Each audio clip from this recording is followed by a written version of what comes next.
time to give the people what they want. It's Jalen and Jacoby.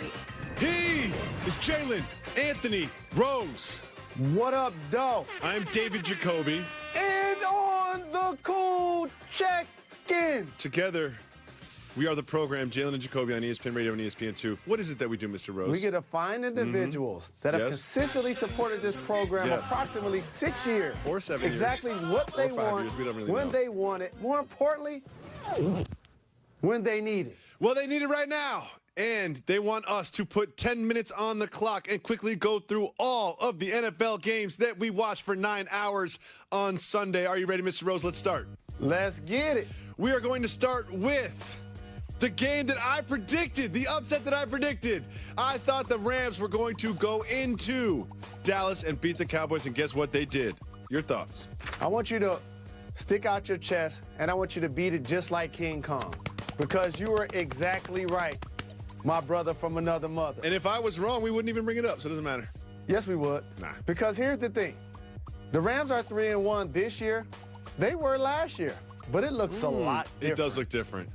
And one of the things I want to point out, hey, Rams, the new style jersey doesn't go with the old style helmet. I kind of liked it. Anyone was making fun of it all Sunday, but I kind of liked it. I like the white horns on the helmet. But what I do like, besides their stout defense, that's not the reason why they've been winning. Girly. It's their offense that's been explosive, putting up big numbers. As you mentioned, Gurley out of the backfield, running and catching. And Jared Goff looks like a different player than he did under Jeff Fisher. I love the skilled position players on their offense. Gurley, and then Watkins, and then Cooper Kupp in the slot. Woods, and then every once in a while, put in Trayvon Austin. I'm loving the Rams this year. I want them to continue to do well and send the Chargers back to San Diego. Moving on to your bad loss of the week. I know you watched this one, and I know it got difficult around your home. It's getting real in our household because I tell you what, it's all fun and games when the Lions are 3-1, but it's something else when Molly's Giants are 0-4. It's like they're kind of out of the playoffs already. Like the Giants season is over. I do not remember an 0-4 team that went on to make the playoffs. And what makes this a bad loss, during the offseason, you think about the progress that their defense made last year. Snacks Harrison on the line. Snacks. Playing great football. Landon Collins being an all-pro performer. JPP coming back. You think in close games they're going to be able to get stops when they need. They have not been able to do so. And I know a lot's been made of their offensive line being in shambles, and that's true. But they held up pretty well in the fourth game. You saw their rookie running back running the football well out of Clemson. Eli found a way to stand upright and make throws when he needed. Beckham had a drop customarily. So did Brandon Marshall. But again, they found their way back in the game, but that was only because Tampa Bay's kicker allowed them to be in the game. 2 missed field goals, a missed extra point, and when it was needed most, Tampa Bay drove downfield and got the game-winning field goal. Jalen, is there a sound that encapsulates how you feel about your Detroit Lions? Say it again, Jalen! Say it again! Last week, controversially losing to one of the best teams in the NFC, the Falcons. This week, beating one of the best teams in the NFC, interdivisional rival, the Minnesota Vikings. I'm so proud of your Lions. Cook, Jalen Rose. So on paper, you can be like, well, they did it against a backup quarterback. But all I know is that same backup quarterback threw for 4 shredded touchdowns last week. Professional defense the week before.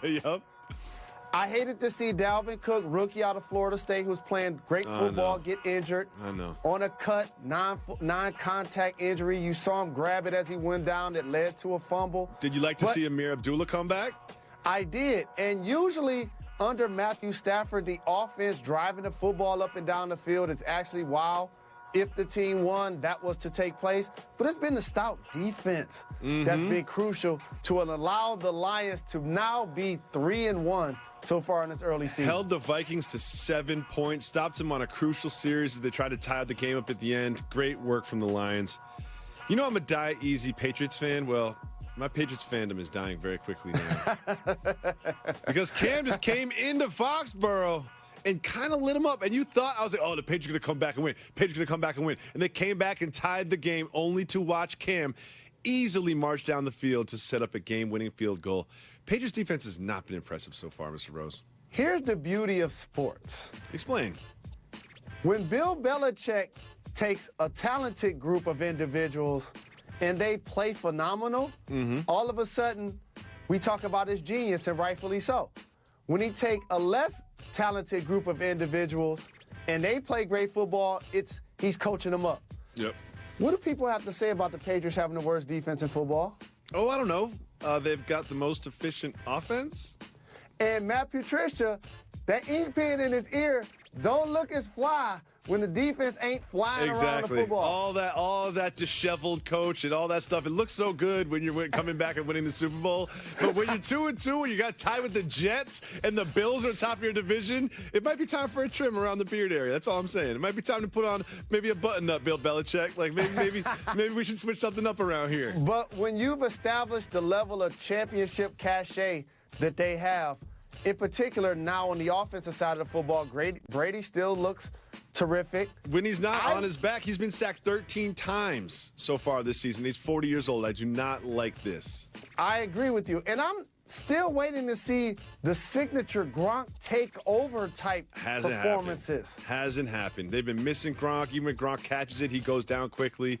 It's just been different. Gronk used to be, as you said last year, early in the year, the MVP of the NFL. Now, not even one of the best tight ends in the NFL. And also, when Brandon Cooks performs the way he did in New Orleans, you think once he goes to play with the Patriots, he's going to be Randy Moss, the remix?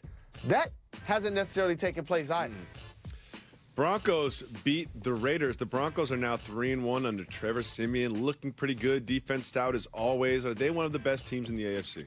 See, when you cooking on Football Sunday and tailgating and you enjoying the guide and who's coming up next, and you in a room full of people, a couple of them are Raiders fans, a couple of them are Broncos fans, and a couple of the Denver fans like, yeah, we want to see what Crabtree do today. Last time they played, Akeem Talib snatched that chain. Yep. And so when he didn't show up, they was like, oh, Crabtree, really? So I love your theory here. You're theorizing, because we've spoken about this off wax, that Crabtree faked an injury to avoid the wrath of Akeem Talib. Just say it. Just say it. Just say it. Come on, you said it off wax. I was hoping that was not the case, so I had to go to accredited professional Adam Schefter. I had to reach out to him and be research? Like, yo, what's going on with Michael Crabtree? That's one of my guys. Is he really hurt? Did he leave last week's game with an injury? He was like, yes, he has a couple of injuries. So I was like, I'm glad that didn't happen to Crabtree. And by the way, I told you that Marshawn Lynch was going to have a signature thing that he did as it related to protesting and or letting his voice be heard. I see you, Beast Mode, with the Everybody Versus 45 T-shirt. Got to pick up the pace now. The Bills upset the Falcons. The Falcons lose both Jones and Sanu and the football. Matt Ryan turned the ball over 5 times. The two teams that were in the Super Bowl last year aren't looking like they made it to that point. But how about this? You know who's having a bad day? Who's that? The that? Ryan brothers. Yeah. I saw the new head coach talk about team multiple times after the game. In other words, when those gentlemen was here, and I love Rex, he's doing a terrific job on television. But man, I tell you what, the entire team is looking better. They're 3-1. And the defense is also looking better without his brother Rob. Very quickly, Steelers, Ravens. Le'Veon Bell had over 140 rushing yards and 2 rushing touchdowns. Is it me, or when I see Odell Beckham Jr. and Antonio Brown, they seem like two individuals that won 2 Super Bowls before they met Eli and Big Ben, not the other way around? It's a good point. The Cardinals beat the 49ers in the game that no one cared about, no one watched, so we're going to skip it. I was hoping Larry Fitzgerald had a big Deshaun Watson is here, and let everybody know it when he put up numbers against the Titans. What do you think of Deshaun Watson? Are you surprised? Let me see. A little bit. Have we seen him perform against the best on the biggest stage? I think so. No surprises. I can't say I saw them putting up 50-plus points as a unit, which was terrific. Eagles beat the Chargers, but who really cares? Let's just watch LeGarrette play. I care. The Eagles, NFC East, they sit on top. Next, the Bengals beat the Browns. Hugh Jackson is now 1-19. Truly care about. 1-19, Hugh Jackson as a head coach. The Colts completely fell apart What happened to Jacoby? I don't know. You know what? Jacoby wanted me to go to bed. He knew I was tired. He knew I was tired, so he didn't want to make a game of it. The Jaguars and the Jets. Jets are 2-2. The Jets are 500. Who would have thought that the Jets would have more wins than the Giants London, at this point of the season? The Saints beat the Dolphins. We don't watch those games online. We don't watch those games. When we come back on Jalen Jacoby, Kawhi Leonard, he's got problems. But I did see the 49ers taking a knee. You can't give yourself a nickname. You can't buy your own statue. Buy it? I think it's egomaniacal. It's what? Egomaniacal. I met him once. I'm trying to think of the real pronunciation. Egomaniac? Egomaniacal. You can tell they just said it into our ear because we said it at the same time. It's egomaniacal. we are the dumbest radio hosts.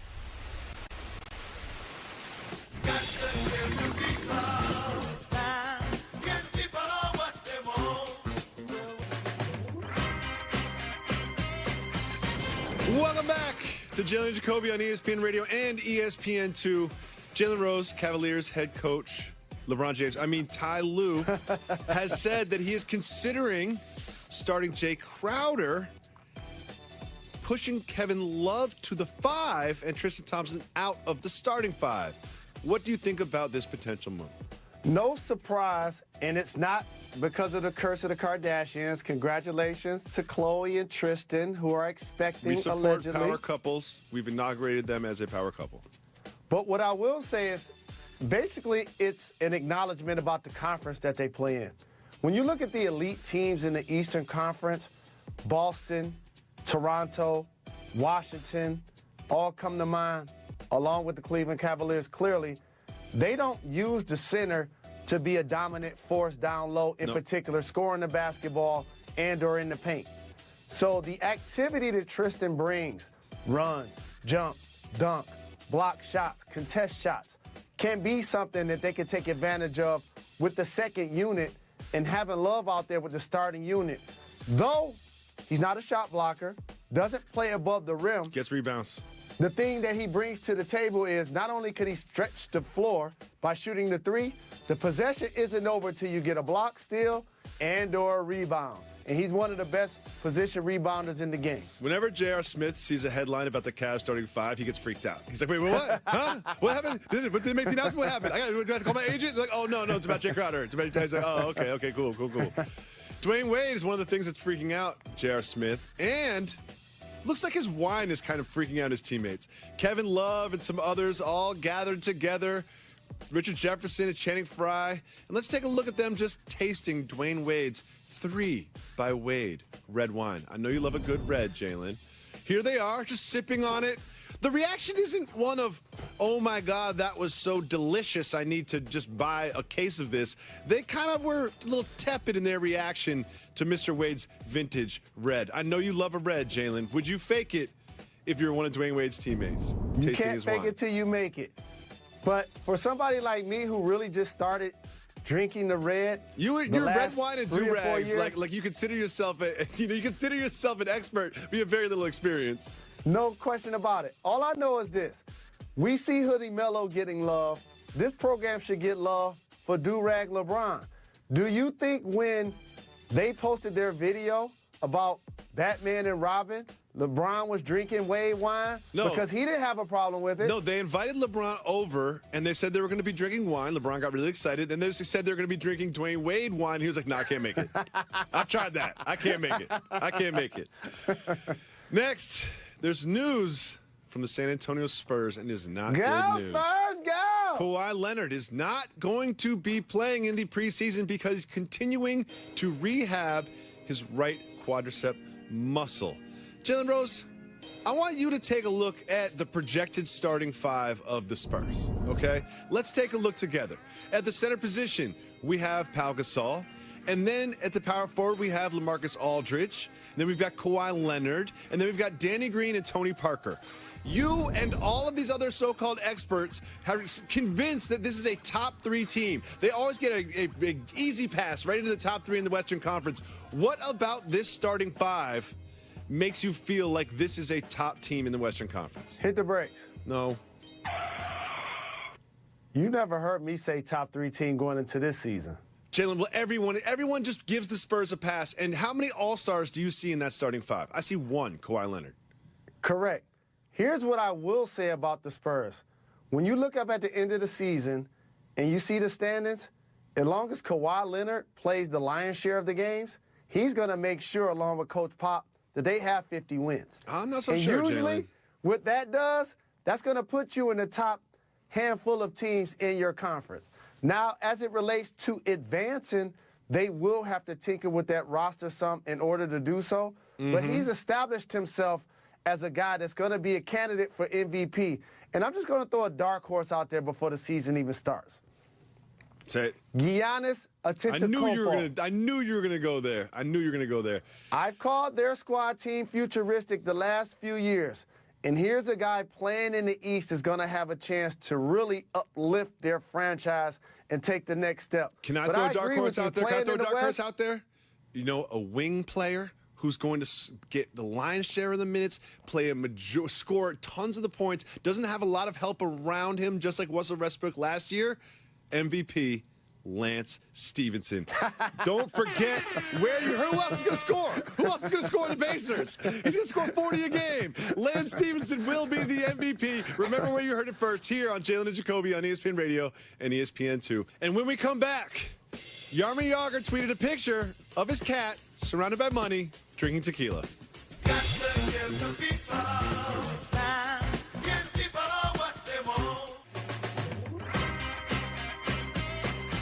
Welcome back to Jalen and Jacoby. Jalen Rose, you and I are semi-retired campaigning champions. Seems like Jaromir Jagr's cat also likes to champagne and campaign. Let's take a look at this tweet that Jaromir Jagr put up on the internet, and he captioned this picture of his cat snuggling a bottle of tequila surrounded by $20 bills with, "Look, I just tell my cat there's a chance to play in NHL this year." Jalen Rose, it's clearly daytime in the photo. Is Jaromir Jagr's cat going too hard for the daytime with that bottle of tequila? I say that's a soft move. Here's why. Oh, okay. Because if you're going to post that, we need to see the cat take a sip. That's the end. I noticed the bottle is still sealed. You can tell the cat, the paw can't even open it with the paws. Like, take a couple shots yourself, then re-seal it and make it look like the cat's been drinking it. Good eye on you, Jalen Rose. Moving on. Let's check your eye as it comes to this Antonio Brown outfit. While he was going into the game to play the Ravens, he had this number that really does look like he repurposed a curtain. From head to toe, it is just all kinds of awful. Does he actually like this, or is he just wearing things like this to make us talk about it on Jalen and Jacoby? Well, he knows that we're going to talk about it, which means he likes it. Because he hopes that we get a chance to talk about him. The Steelers are 3-1. He's clearly established himself as one of the top receivers in the game. I've been a fan for a long time watching him perform in Central Michigan, so I've seen him go from being an underdog to a top dog. But come on, dog. You know you can't knock over the cooler when you don't get the ball. Yeah, come on. It's going to happen. You can't. And also, like, if you're going to wear the whole thing about that outfit, I get it. You can't wear those shoes with it. You know, you're going so crazy with the blazer, the curtain blazer, and the floral plants. You do not need turquoise, loud, patent leather shoes. Just wear some nice white sneakers or something. And you know what else, AB? I got to hit him up because he promised to come on the program. I like the Nino Brown look better. He was angrier. He wouldn't knock over the cooler. The problem with the Nino Brown look is you can't wear a helmet on top of that. It's just, you know, you need to keep that shape. And I think when he took his helmet off in the sidelines, he didn't like the way it looked. That's my theory about that one. Had Big Ben missed him and he was dressed up like Nino Brown, then he would have treated him like Christopher Williams. Well done. Jalen Rose, we have to discuss this. We need to have an intervention for Carmelo Anthony. It started early in the summer when he posted one workout video of himself wearing a hoodie. It was nighttime. He was in Manhattan working out so he could be private at like 1, 2 in the morning or whatever. I get that. And he was wearing a hoodie. I understand. He wanted to be low-key. I totally get it. And then he started playing basketball with a hoodie on, some pickup games. All right. And then you knew he was really forcing it when at Media Day he put his jersey on top of his hoodie. Now, at the first official scrimmage and practice, open to the fans, Carmelo Anthony is now wearing a hoodie at practice and during a scrimmage. Why is he continuing to force the hoodie Melo thing upon us? He is forcing it because when you're rocking it under your team-issued jersey, number one, you know you're not going to be able to do that in the game. Yep. 2, you hope that a future Hall of Famer who just came to a new squad, who understands he has all of the leverage in the world because they owe him big-time money this year, they owe him big-time money next year. He has a no-trade clause, so he does feel good about his new surroundings. However, the hoodie's enforced because it looks like that. Jalen Rose. At this point. Let's look at another force. Here's your guy, the Kanye West of college football, Jim Harbaugh, jumping with his clothes on into a pool. However, if you look closely at this footage, Jalen Rose, yeah, he jumped off the platform into the pool, but he jumped off the low platform. If you're going to commit to jumping off a platform into a pool, you got to climb that second staircase to the top. Come on, Jim Harbaugh. Don't go halfway. Ain't no such thing as a halfway jackknife diver into a pool. First off, don't ever say nothing negative about Jim Harbaugh, number one. Jim Harbaugh, go to the top. I can't swim, so I'm not